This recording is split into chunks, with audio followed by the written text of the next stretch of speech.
représente que la corruption. Vous, capitalistes, vous n'avez cessé de pousser la classe ouvrière à la misère. Et vous, communistes, vous avez cessé d'exploiter cette misère voulue par les capitalistes.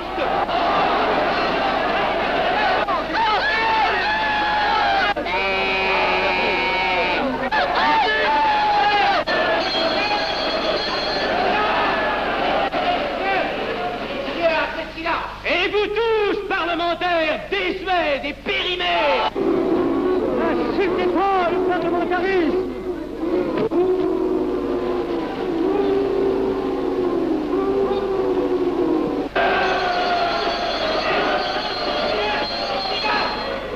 Est-ce que je vais lever la séance?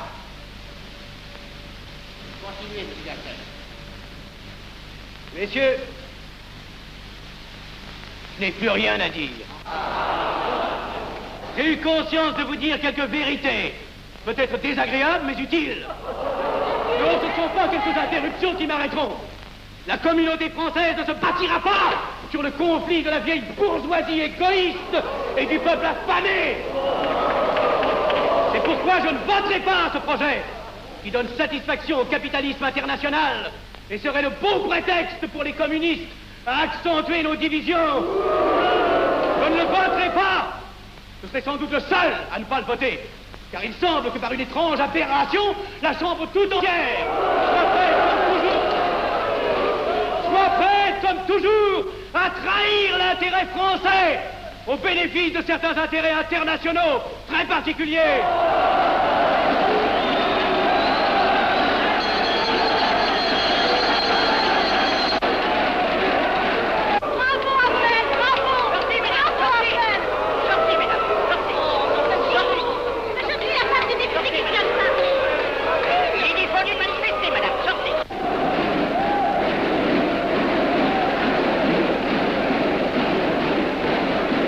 Il a du courage, ce petit Affnel.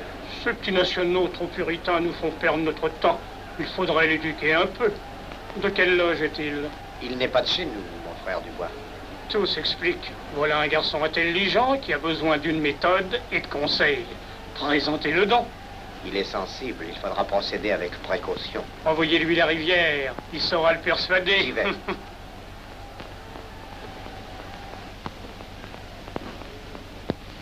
Mon cher vénérable, nous avons un service à vous demander. Enfin, dis donc, je vous suis tout dévoué. Le jeune Affnel qui vient de parler assez brillamment devrait subir les épreuves de l'initiation. La maçonnerie lui apporterait beaucoup et le disciplinerait. Ne croyez-vous pas?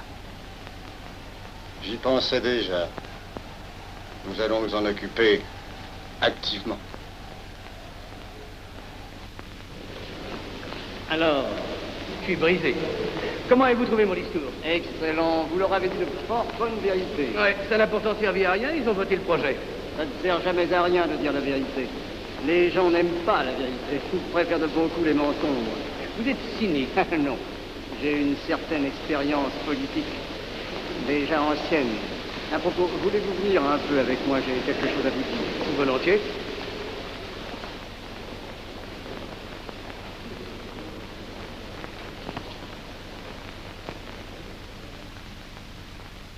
Oui, voyons, je voulais vous dire, si nous reprenions notre conversation sur la franc-maçonnerie, vous m'aviez dit l'autre jour que vous étiez curieux de connaître cette association. Ah oui, on en dit tantôt du bien, tantôt du mal. Je vous avoue que je n'aime pas beaucoup les sociétés secrètes. La franc-maçonnerie n'est pas une société secrète. C'est une société discrète.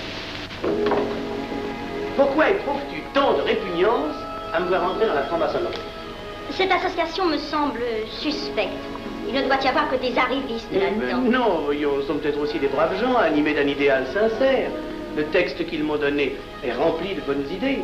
Tu me diras que ça n'est qu'un programme affiché à l'entrée, mais il me paraît loyal. Tu es un honnête homme, mon chéri. Mais tu as un grand défaut. Ah, et lequel? Tu ne vois jamais le mal. Tu imagines que les autres sont bons comme toi-même. C'est pourquoi tu as toujours des déceptions. N'importe, je suis décidé à tenter cette expérience. Alors fais-la. Je souhaite me tromper. Quand vas-tu te présenter chez ces gens? Mercredi. Déjà.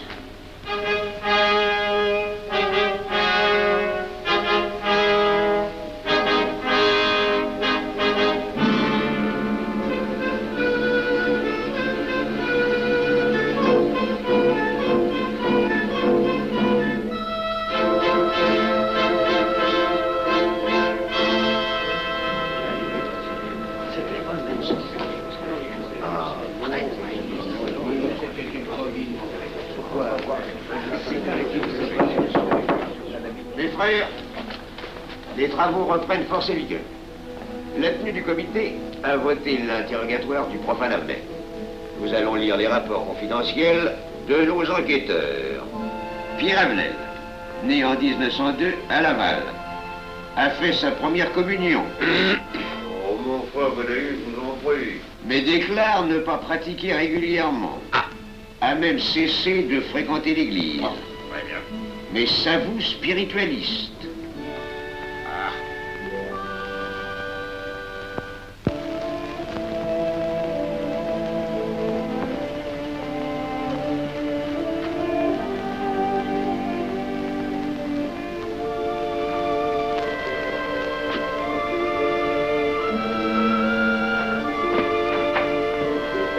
Monsieur, voulez-vous me citer? Permettez-moi de vous barrer les genoux. Mes frères, le profane Avenel, qui nous est recommandé par notre frère Gainsbourg, vice-président de la Chambre, est député. Cela ne nous impressionne pas. Nous devons surtout examiner ce qu'il pourra apporter à la franc-maçonnerie. Il nous faut des gens qui servent notre ordre et contribuent à sa puissance. Pour l'instant, il paraît afficher des idées nationales un peu trop absolues. Mais enfin, je voudrais vous prévenir d'une chose. Comme il est de notre intérêt de tenir en main un grand nombre de parlementaires, il vaudrait peut-être mieux ne pas lui poser des questions qui pourraient le choquer. On nous le signale comme assez sensible sur les questions spirituelles ou religieuses. Quand il aura travaillé quelque temps parmi nous, il aura évolué.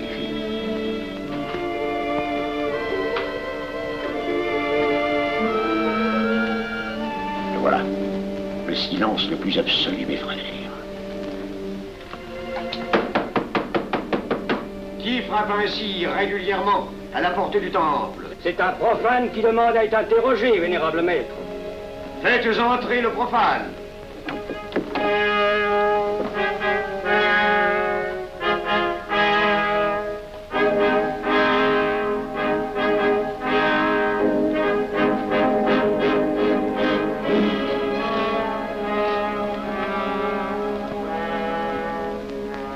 Monsieur, vous avez déclaré vouloir faire partie de la franc-maçonnerie. Mais nous désirons savoir qui vous êtes. Nous allons donc vous interroger sur vos sentiments, vos croyances, vos idées politiques. Répondez-nous sans vous troubler, mais en nous disant la plus stricte vérité. Consentez-vous à cet interrogatoire? J'y consens. Monsieur, croyez-vous en Dieu? Et pourquoi? Il semblait être déçu par ce premier contact avec la maçonnerie. Mais l'interrogatoire est assez pénible. J'ai dû paraître ridicule. Vous vous trompez. D'autres qui sont passés avant vous ont moins bien répondu. Vous avez été reçu avec une majorité convenable, 16 voix contre 10. Comment, j'ai eu 10 voix contre moi? Non, non, 2 seulement. 2. Mais les voix d'opposition comptent pour 5. Ah, un opposant de plus, et vous étiez blackpoolé. La maçonnerie est difficile sur le choix de ses candidats. Pas assez, mon cher, pas assez. Je dois même vous avertir que lorsque vous serez en loge, vous serez déçu. Le milieu maçonnique est épouvantablement médiocre. Vous verrez que vous nous apporterez plus que vous ne recevrez. Mais ces rites dont vous m'avez parlé, ces initiations mystérieuses... De bêtises. Il y en a qui y attachent un certain sens symbolique. La plupart des maçons ritent eux-mêmes de ces vieilles pratiques désuètes. Seulement le jour de votre initiation, tenez-vous bien, les épreuves de la cérémonie ne sont pas commodes.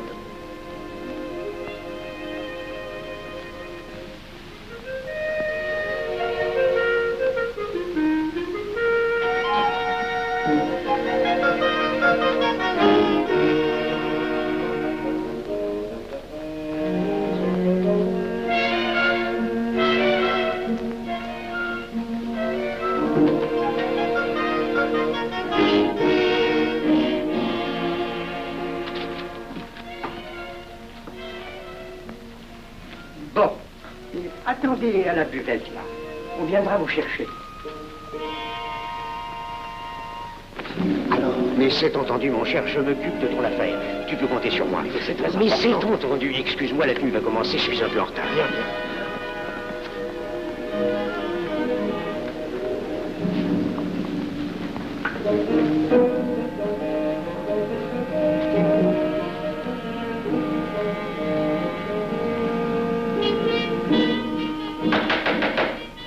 Prenez place, mes frères, nous allons ouvrir les travaux. Mon frère Durand, veuillez prendre place à l'ordre.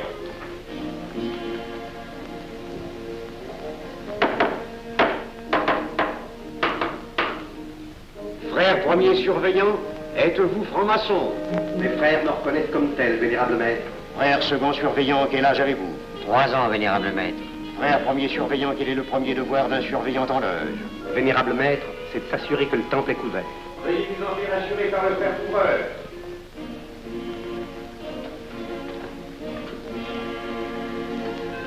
Le temple est couvert, vénérable maître. Frère second surveillant, quel est le second devoir des surveillants en loge? Vénérable maître, c'est de s'assurer que tous les frères présents sont membres réguliers de la loge ou visiteurs connus. Debout, et alors, mes frères. Frère premier et second surveillant, assurez-vous que tous les frères rangés devant vos colonnes sont membres réguliers de la loge ou visiteurs connus.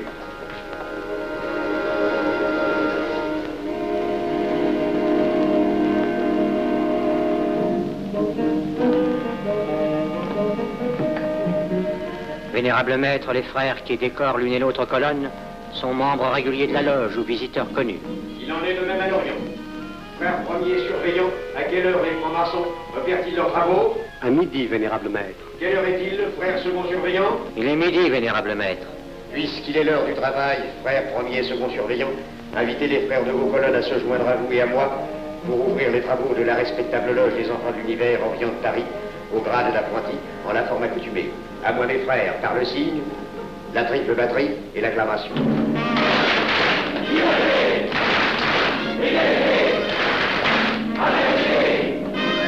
Prenez place, mes frères, les travaux sont ouverts.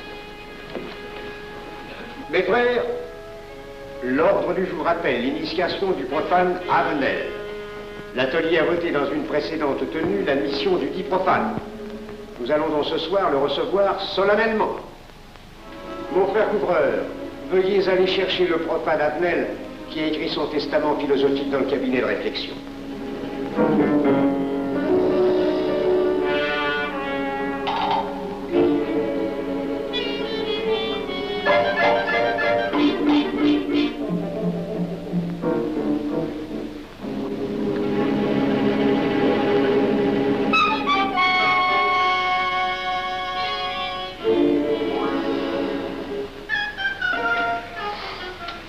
Rigolo leur truc.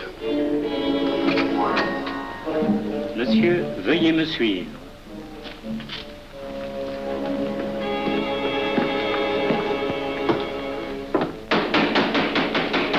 Qui frappe ainsi régulièrement à la porte du temple? Vénérable maître, c'est un profane qui demande à être reçu maçon s'il en est jugé digne. Frères, armez-vous de vos glaives. Faites entrer le profane.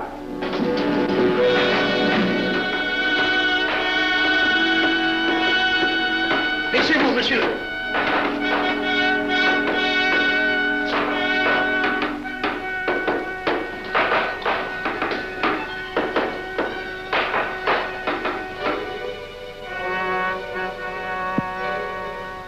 Monsieur, cette épée que vous sentez sur votre poitrine est toujours levée pour punir le parjure.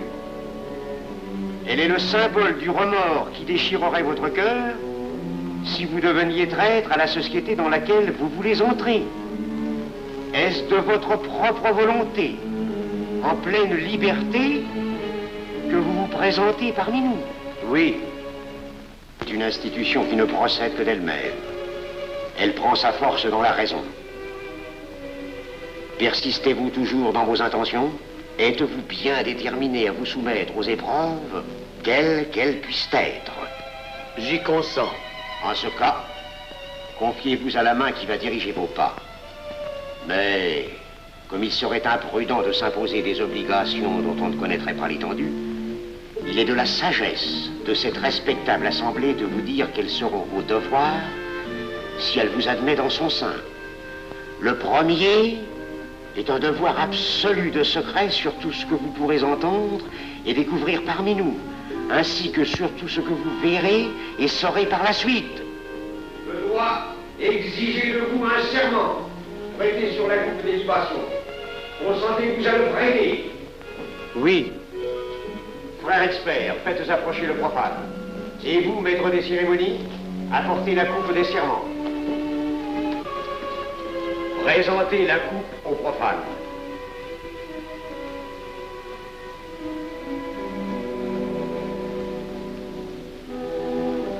Prononcez avec moi le serment. Je m'engage sur l'honneur, au silence le plus absolu, sur tous les genres d'épreuves qu'on pourra me faire subir. Je m'y engage.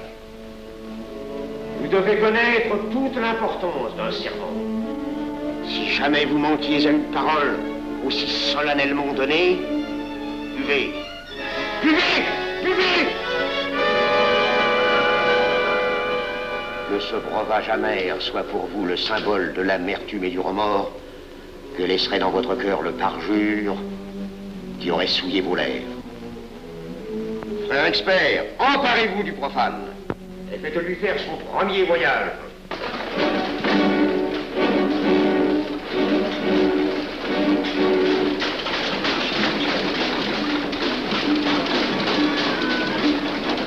Là, c'est un profane qui demande à être reçu maçon. Comment ose-t-il l'espérer? C'est qu'il est libre et de bonne mœur. Puisqu'il en est ainsi, qu'il passe.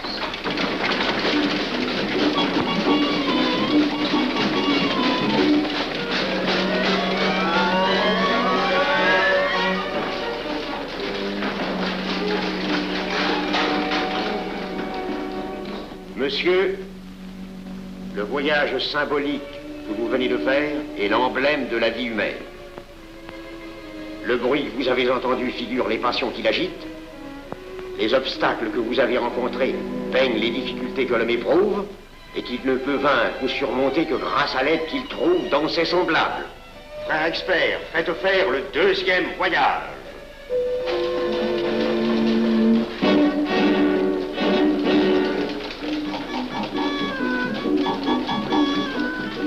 Qui va là? C'est un profane qui demande à être reçu maçon. Comment ose-t-il l'espérer? C'est qu'il est libre et de bonne mœur. Puisqu'il en est ainsi, qu'il passe et qu'il soit purifié par l'eau.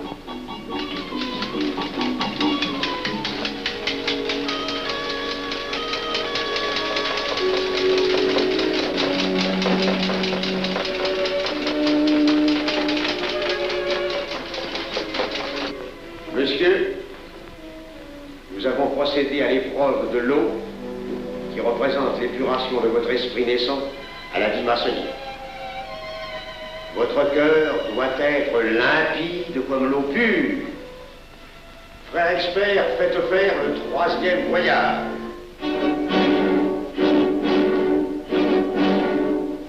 Qui va là? C'est un profane qui demande à être reçu maçon. Comment ose-t-il l'espérer? C'est qu'il est libre et de bonne mœur. Puisqu'il en est ainsi, qu'il passe par les flammes.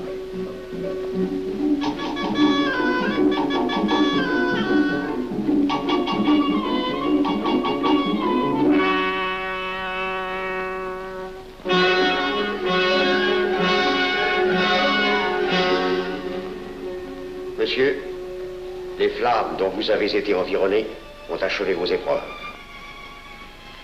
L'ordre maçonnique dans lequel vous demandez à être admis pourra peut-être un jour exiger que vous versiez jusqu'à la dernière goutte de votre sang pour sa défense et celle de vos frères. Je vais maintenant vous faire prêter serment à la franc-maçonnerie.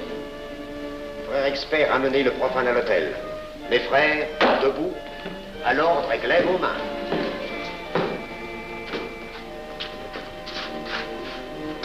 Moi, Pierre Avenel. Moi, Pierre Avenel. De ma propre et libre volonté. De ma propre et libre volonté. En présence de cette respectable assemblée de maçons. En présence de cette respectable assemblée de maçons. Je jure et promets solennellement.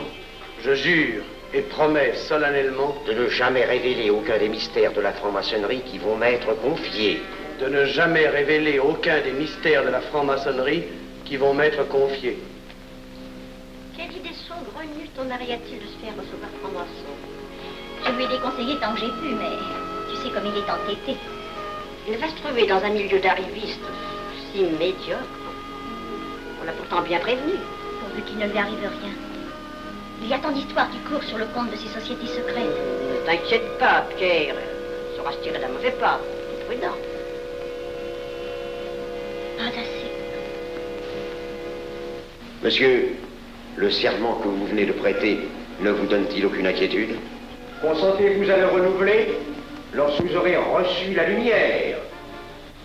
Je le renouvellerai. Mes frères, nous allons donner la lumière aux profanes. Frère couvreur, préparez-vous à accomplir votre office. Que la lumière lui soit donnée à mon 3e coup de maillet.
Ces glaives que vous voyez tourner vers vous vous annoncent que tous les maçons voleront à votre secours si vous respectez et si vous observez nos lois. Mais ils vous annoncent aussi que si vous trahissez votre serment, vous n'échapperez pas à la vengeance de tous les frères répandus sur la surface du globe et qui ont juré de punir le parjure.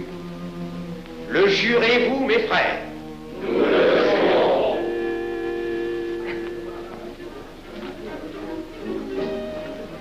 Mes frères, à la santé de notre nouveau frère. À votre santé.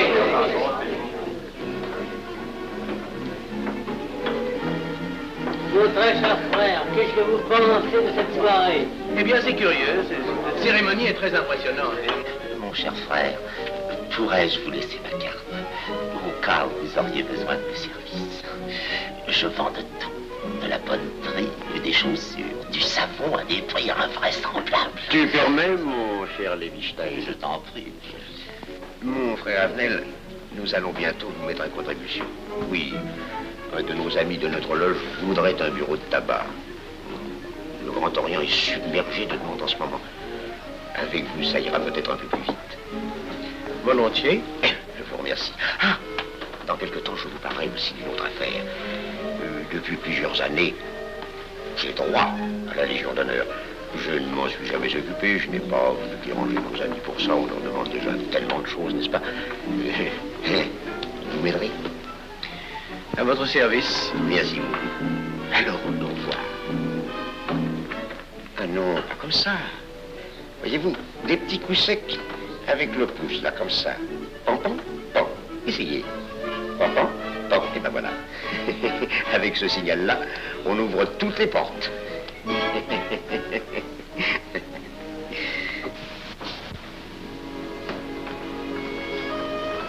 Alors, content? Bon. Tu as l'air contrarié. Oh non. Déjà déçu? Pas encore. Tu me raconteras la séance. Ah, j'ai juré de ne rien dire. Même à moi? Écoute, c'était pas ridicule. C'était étrange.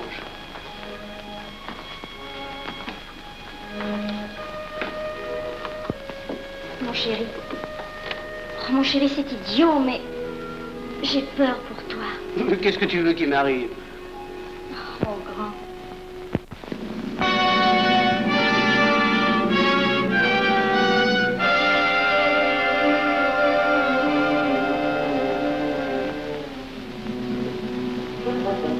Mon très cher frère Avenel, vous êtes député. J'ai un service à vous demander.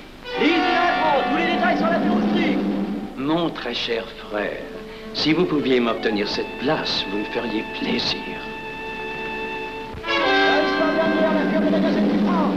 Mon cher, donnez donc un coup de téléphone au préfet, qu'il m'ôte cette contravention. Demandez la liberté, le scandale fascinateur. Mon très cher frère Avenel, j'ai besoin d'un bon témoin de moralité dans un procès. C'est un de nos frères qui passe en correctionnel. Il est bien un peu coupable, mais avec un peu d'appui. Et pour manifester cette solidarité maçonnique, je suis sûr que vous voudrez bien vivre. L'arrestation du banquier Charles Lévy. Le crime des banques coopératives. Un nouveau scandale financier. Il faut l'exclure, c'est une fripouille. Oui, évidemment, c'est une fripouille, mais puisque personne ne le sait, nous pouvons le garder parmi nous. Non! Mais je comprends très bien vos réactions, mon cher Avenel. Mais tenez, je vais vous citer un exemple. J'ai vécu pendant 20 ans en maçonnerie avec un frère que je considérais comme un escroc. Ben, je n'ai rien dit, parce que c'était un excellent maçon. Nous ne sommes pas du même avis.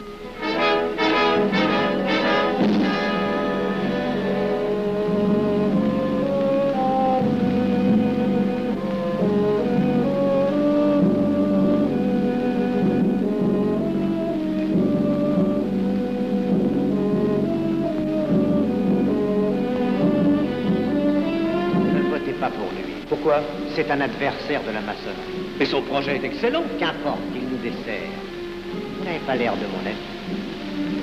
Non. Non, non et non, je ne ferai pas ce que vous voulez. Je vous demande de vous conformer à la discipline républicaine. La discipline républicaine et maçonnique. Je sais ce que c'est, allez, c'est une canaillerie. Mon frère, ne laissez pas vos paroles dépasser votre pensée. Oh, ne croyez pas que je suis en colère, non, j'ai tout mon sang-froid, au contraire. Et c'est pour ça que je ne voterai pas cette loi unique. Vous détruisez ce pays en l'empoisonnant doucement. Mais vous ne parlez pas sérieusement. Mais vous ne comprenez donc rien.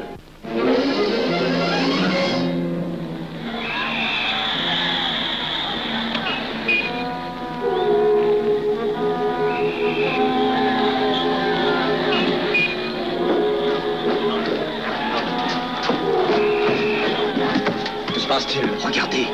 Mais calmez-vous, mon vieux. Ce n'est rien. Rien.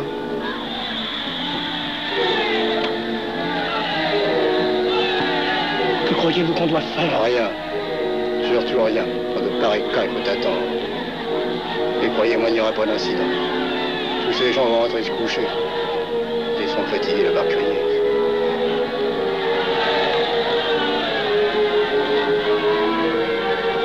Qu'en pensez-vous, Avenel? Je voudrais être avec eux, place de la Concorde. Vous ne parlez pas sérieusement? J'ai pas envie de rire.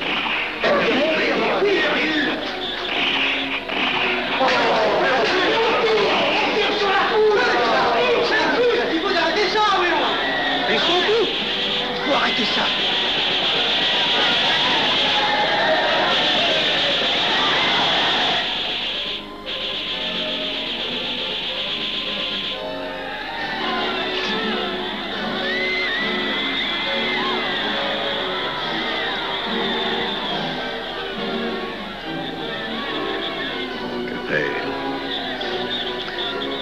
Trop tard. On tire encore. C'est pour feu.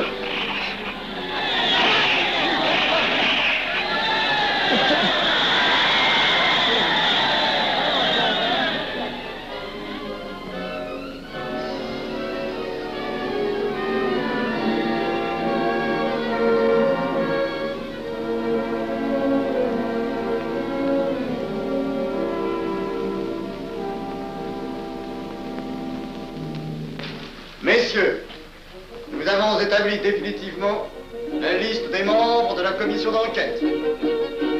Tout le monde est bien d'accord pour la soumettre au vote de la Chambre. Pas d'objection? Le projet est accepté à l'unanimité. La séance est levée.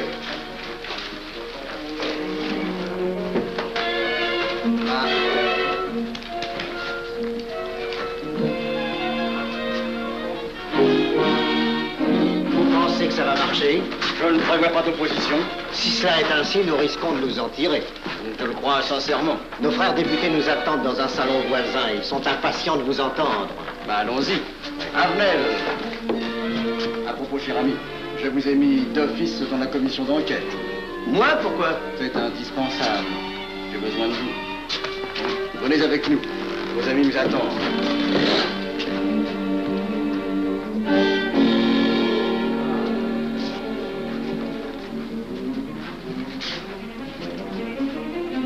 Mes frères, puisque nous sommes entre nous, je puis vous dire bien confidentiellement que nous allons traverser ces événements graves sans trop de dommages. La commission vient d'accepter tout à l'heure les listes que nous avons proposées pour la commission d'enquête. Beaucoup de nos adversaires en font partie, mais dans l'ensemble, les maçons sont encore en majorité. Rassurez-vous donc, ni la République ni la maçonnerie ne sont perdues. Elles ont traversé une crise grave. Elles sortiront renforcées de cette épreuve. Merci.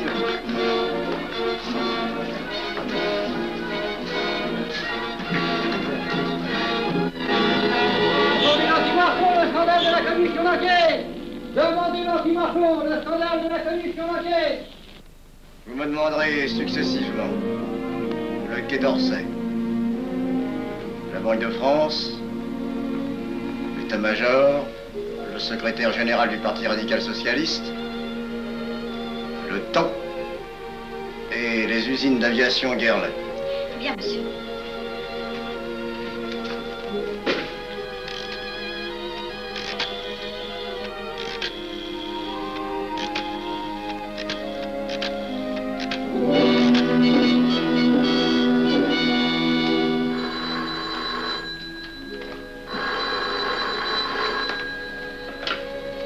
Allô, le chef de cabinet du ministre. Allô? Mais oui, passez-le moi.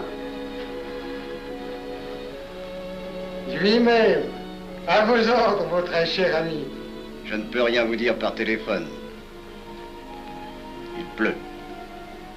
Vous me comprenez? À merveille. Alertez tous nos amis à l'étranger. Qu'en aucun cas, on ne parle de nous. Silence. Compris. Allô, ici Général Maisonnat. À vos ordres, mon cher Larivière. Je compte sur vous, mon cher général, pour que l'armée ne varie pas politiquement. Elle doit rester divisée, avant tout. Ne craignez rien, j'ai déjà procédé à des changements importants. Tous les officiers suspects d'être contre nous ont été éloignés de Paris et séparés les uns des autres. Mes frères, il est indispensable de franchir cette mauvaise passe. Il ne faut pas trop de mouvement de bourse. N'est-ce pas, mon frère sous-gouverneur? Nous maintiendrons la monnaie. La presse de droite doit essayer d'attaquer la presse de gauche. Pendant quelque temps. Pour donner le change. C'est entendu.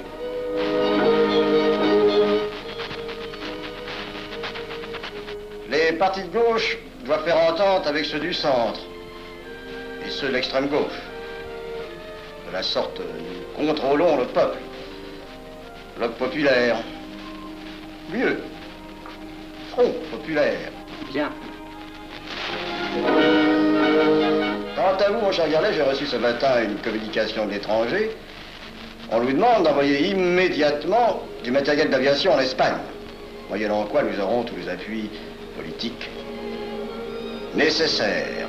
Même nos prototypes. Surtout nos prototypes. Ne croyez-vous pas que ce serait dangereux pour notre défense nationale?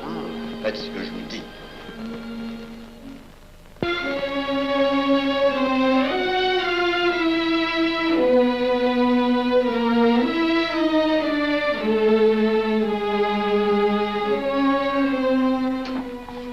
Monsieur Avenel.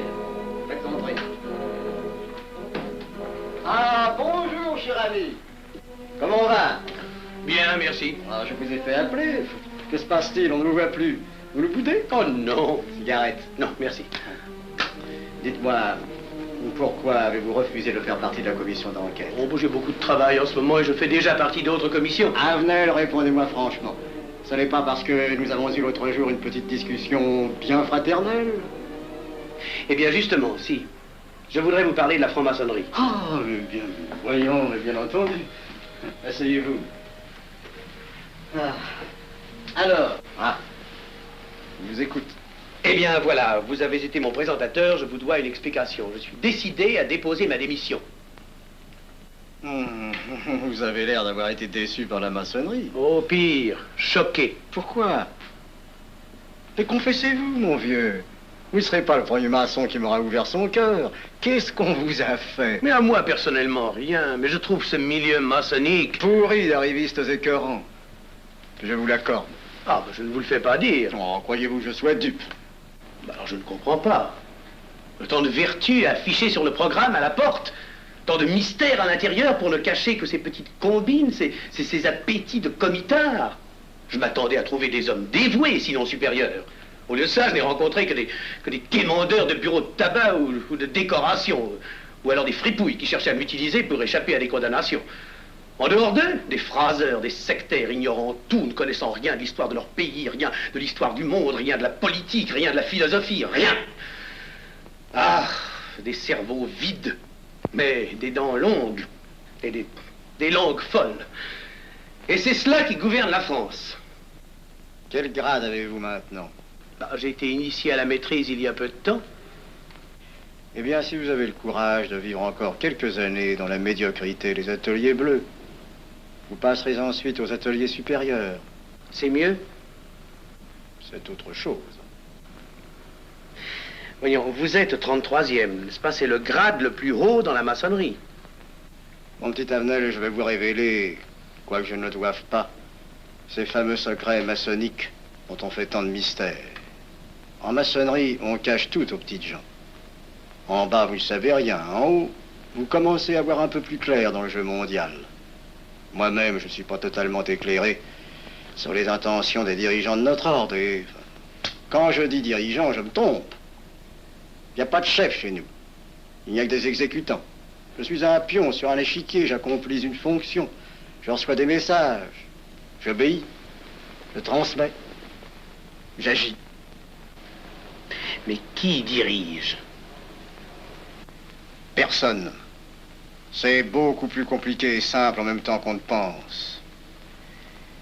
Qu'est-ce que la maçonnerie? Des groupes d'hommes qui se sont réunis aux quatre coins de l'univers pour enserrer le monde dans un réseau aux mailles infranchissables. Nous sommes 50 000 en France, 500 000 en Angleterre, 3 millions en Amérique, c'est peu. Mais c'est énorme, parce que nous formons un bloc uni d'une seule volonté.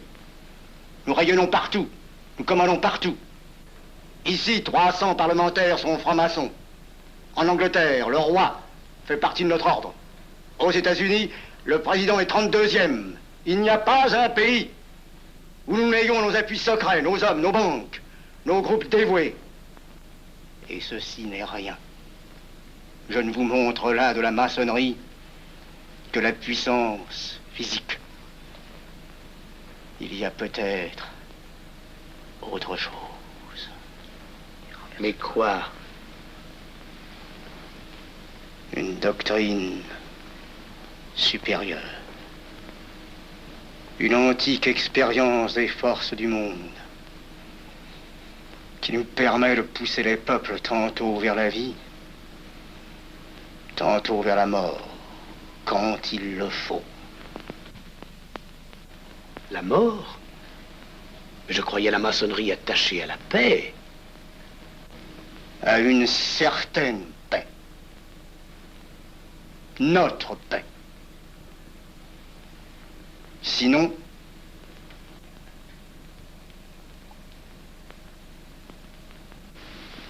alors, cette démission? Je vais réfléchir.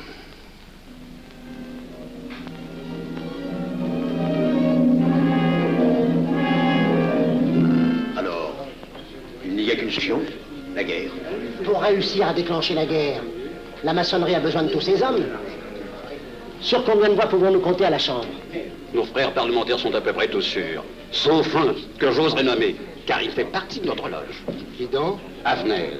Il tient des propos contre le Grand Orient qui l'accuse de vouloir déclarer la guerre à l'Europe. Je n'ai jamais eu confiance en ce type-là. C'est une faute de l'avoir laissé entrer ici. Nous pouvons encore leur amener de meilleurs sentiments. Je doute que vous réussissiez. Qui sait? Nous avons peut-être les moyens pour ça.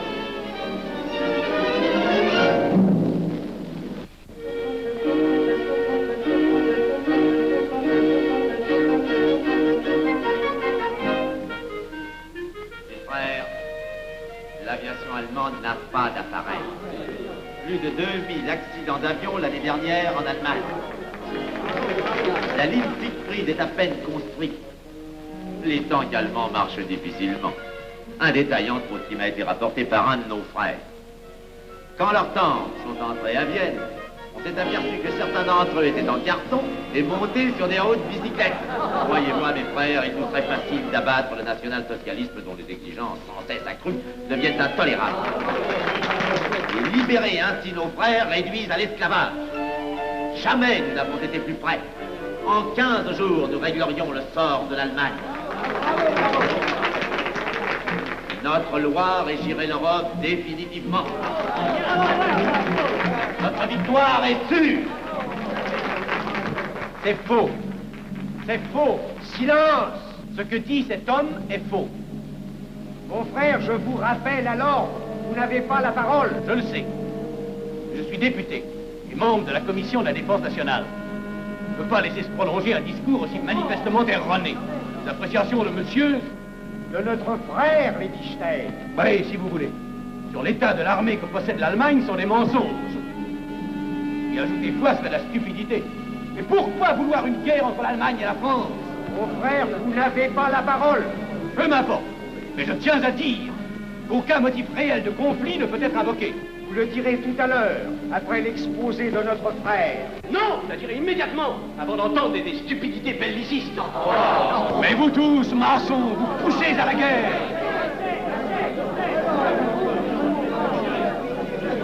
Pour que ce pays soit gouverné par vos lois, par les Juifs, et la maçonnerie surtout. Le peuple français ne se battra pas pour défendre une idéologie fumeuse, un régime ignoble, une république pourrie. Mon frère Avenel, je vous prie de couvrir le temple.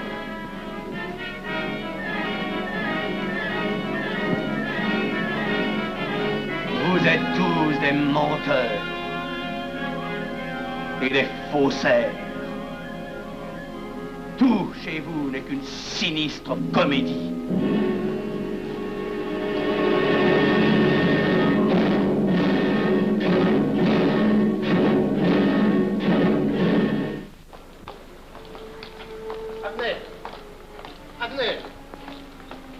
Avenel, excusez-moi, comme vous, j'habite Neuilly, c'est pourquoi je me permets de vous rejoindre. Oui, vous avez fort bien fait, mon frère. J'étais près de vous à la tenue. Je voulais vous féliciter. Oh, merci. Vous avez très bien fait de leur crier des vérités. Ce sont des fous. Malheureusement, il est impossible de leur faire entendre raison. Les événements sont pourtant indiscutables. Oui, oui. Dites-moi, j'ai des documents confidentiels sur l'action actuelle de la maçonnerie qui peut-être vous intéresseraient. Des documents? Oui, oui, des documents.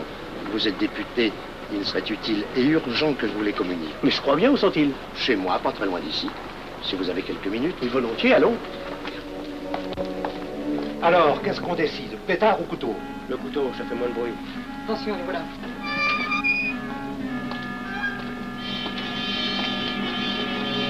Un instant, je vais voir si...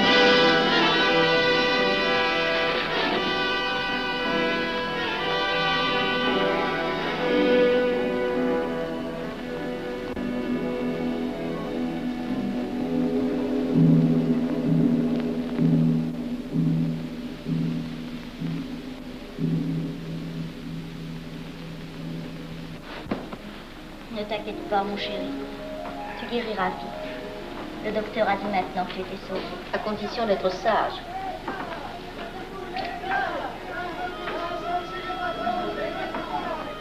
Qu'est-ce qu'on entend? C'est la mobilisation générale, mon chéri. Quoi, la mobilisation? Ne t'agite pas, je t'en supplie. Je n'aurais pas dû te le dire, mon Dieu.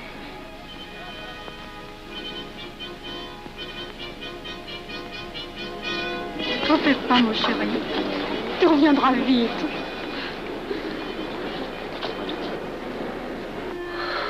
Les brutes. Ils sont arrivés. Ils ont réussi à déclencher leur guerre. Oh, ne bouge pas. Tes plaies sont à peine fermées. Si j'étais pas tombé sous les coups de ces criminels, j'aurais peut-être pu arrêter ça. Mais non, tu n'aurais rien pu empêcher, mon chéri. Ces hommes sont plus forts que toi. Ils ne t'auraient pas manqué.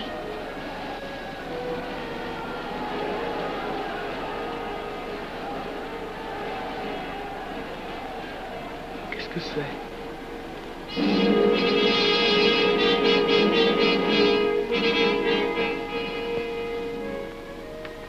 Les malheureux.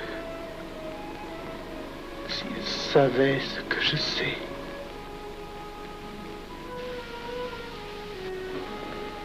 Mes frères, nous pouvons affirmer en toute sérénité que la franc-maçonnerie universelle a présentement atteint son but. Cette guerre qui est la nôtre est déclarée. Elle doit aboutir au triomphe de notre ordre. Il importe que le monde soit définitivement gouverné selon nos méthodes et par nos idées. Debout et alors. Frère premier surveillant, à quelle heure ferme-t-on les travaux? À minuit, vénérable maître. Quelle heure est-il, frère second surveillant? Minuit, vénérable maître. Puisqu'il est minuit et que nous avons accompli notre œuvre, je déclare les travaux clos à mon coup de maillet. Retirons-nous en paix, mes frères, sous la loi du silence.